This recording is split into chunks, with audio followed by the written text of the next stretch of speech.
Mangantana, tara, muli niyo po akong samahang magluto ng ampalaya con chicken. Kaya naman, tara, ihanda ng mga sangkap. Hinimay ko na po yung ating gagamitin na sahog na manok, patis, ampalaya, celery, bawang, kamatis, sibuyas, at syempre ang ating chicken broth at mantika. Tara, umpisahan na natin ang pagluluto. To start, sa ating pong kawali na may mantika, igisa po natin ang bawang at sibuyas. At syempre, isunod na rin po natin ang ating kamatis. Durug-durugin lang po natin ito para lumabas po yung umami nito. At pag medyo malambot na po ang kamatis, pwede na rin po natin isunod ang ating manok. At pwede na rin po natin itong sangkapan ng patis. At haluin lang po natin ito ng mabuti. Isunod na rin po natin ilagay ang ating celery. At pag medyo lumabas na po yung aroma ng ating celery, pwede na rin po natin itong sabawan ng ating chicken broth.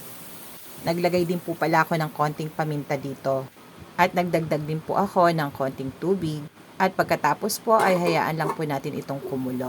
Ayan, pagkakulo po nito ay pwede na po natin ilagay ang ating ampalaya. Binabad ko nga po pala ang ampalaya sa tubig na may asin. At pagkatapos maibabad ng ilang minuto, ay hugasan po natin ito ng mabuti. Paraan daw po ito para mabawasan ng pait. Haluin lang po natin ito ng dahan-dahan at muli po natin itong takpan at pakuluan. At pagka-simmer ng konti, muli lang po natin itong haluin. Originally, hindi ko po talaga ito lalagyan ng itlog. Kaya mapapansin nyo, wala ito sa ating listahan ng ingredients kanina.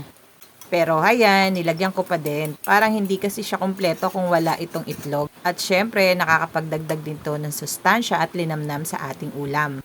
Ihalo lang po natin ang itlog sa ating ampalaya at hayaan lang po natin itong kumulo hanggang maluto lang po ng totally yung itlog. At sa desired lambot ng inyong ampalaya. Heto na po, ready to serve na ang ating ampalaya con chicken. Enjoy and thank you for watching. Follow me for more recipes. God bless po.